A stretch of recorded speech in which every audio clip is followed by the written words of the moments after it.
So itong isa, ito yung kanyang primary.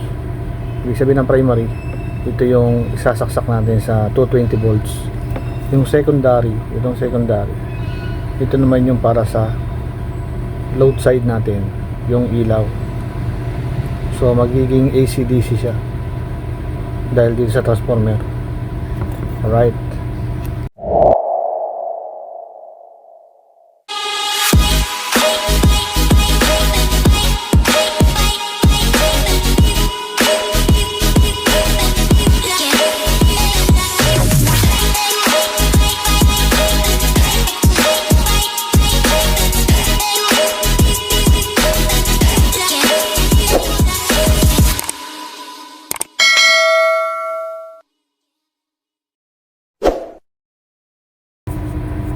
So ngayon for today's video ay maglilinis ako ng mga ilaw na tinanggal dun sa re-renovate na kwarto ng anak ng mga amo ko. So yung mga ganitong ilaw, ayan, ay lilinisin ko at itetest ko kung gumagana pa siya, pati yung kanyang transformer. So pagka okay pa siya, bubukod ko siya at gagawin kong spare, kasi yung pinagkakabitan nitong kwarto ay naiba na yung design. So hindi na ito yung ilaw na ikakabit doon, at meron na rin ibang ilaw na ibang design na ikakabit doon sa kwarto na yun. So yan guys, maglinis muna ako ng ilaw at gawin nating spare para pamalit sa mga ibang kwarto na ganitong klase din yung fixture o ilaw ang nakalagay.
So ngayon guys, lagyan ko ng connector yung ating load side, yung ating secondary.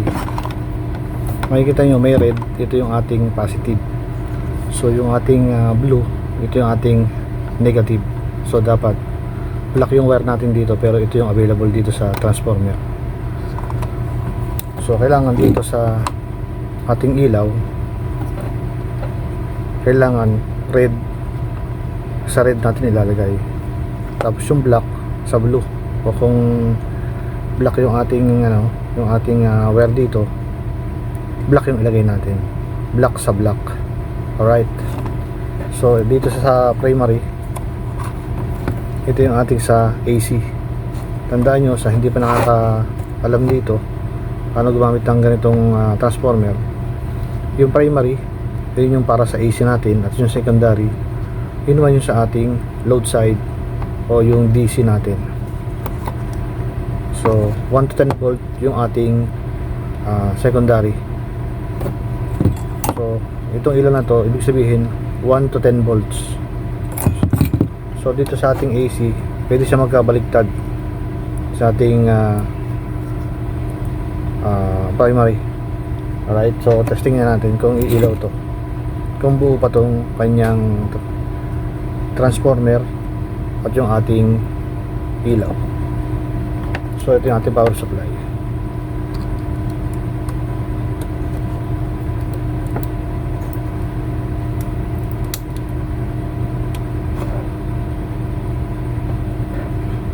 So hindi siya may ilaw, so hanap tayo ng ibang transformer. So bago tayo magpalit ng transformer, para ma-check natin na sira na yung transformer natin, gamitan natin siya ng multitester. So ilipat lang natin sa DC. Ayan. Tapos positive sa negative sa ating load side. Try natin kung papalo siya ng 10 volts.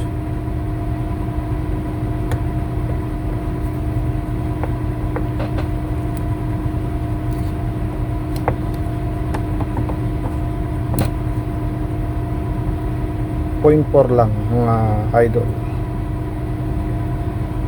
Ayan, 0.4 lang yung kanyang reading. So ibig sabihin sira na yung ating transformer. So magpalit tayo ng transformer. So ayan, nagpalit ako ng transformer. So try na natin kung iilaw na to. Kabitan natin yung primary sa ating power supply 220.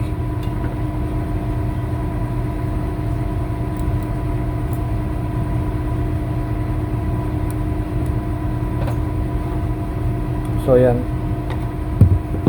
napagana uli natin yung ilaw. So nagpalit lang tayo ng transformer dahil yung unang ginamit natin ay mababa na yung reading, 0.4 na lang. So sira na yun. So yan, tuloy natin yung trabaho.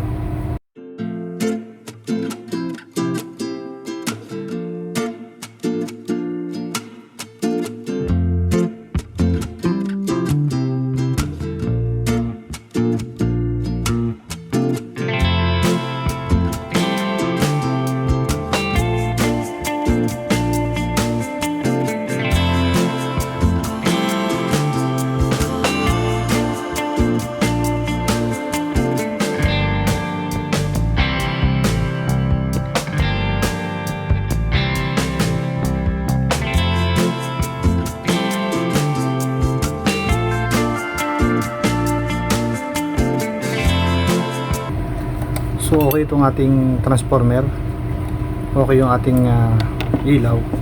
So isa-isa ko siyang ibabalik dito sa kanyang fixture. Alright.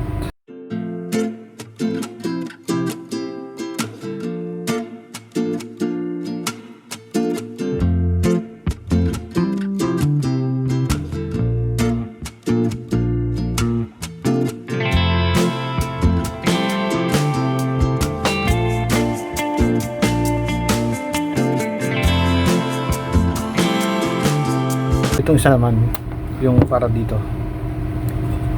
hanap na ako ng isa pang transformer para dito sa ilaw na to.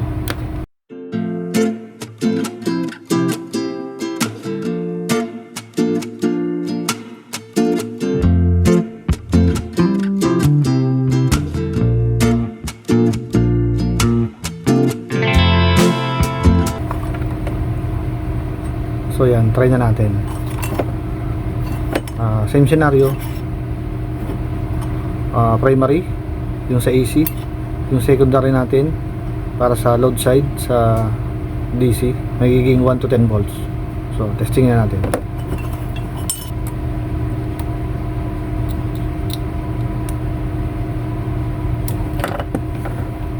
So ganoon naman, ayaw bilaw, test rin natin yung kanyang transformer.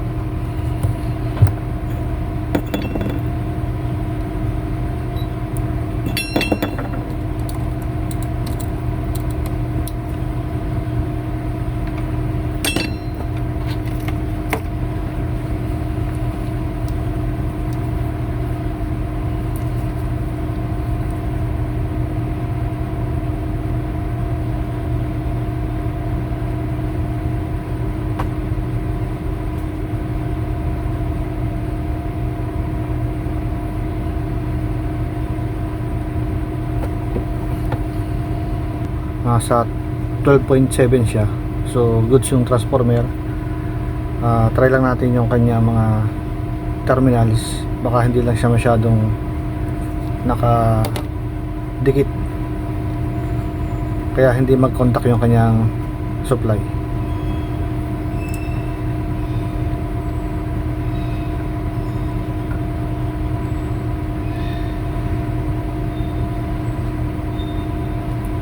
So ayan, sa terminal lang siya may problema guys. Ayan. So okay yung ilaw, okay yung transformer. Tuloy natin yung trabaho.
So yan guys, ito yung aking natapos ngayong araw.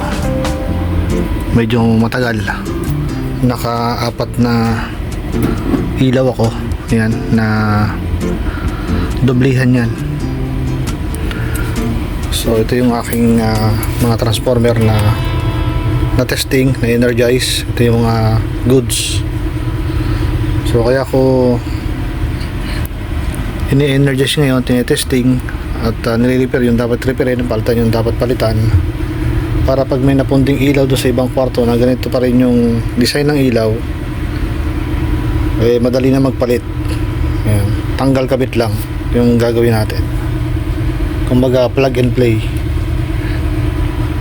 So ayan guys, ito muna yung ginawa natin for today's video. So kita-kita tayo sa susunod na araw at ituloy natin tong mga ginagawa nating pag-aayos ng mga ilaw na tinanggal dun sa renovate na kwarto.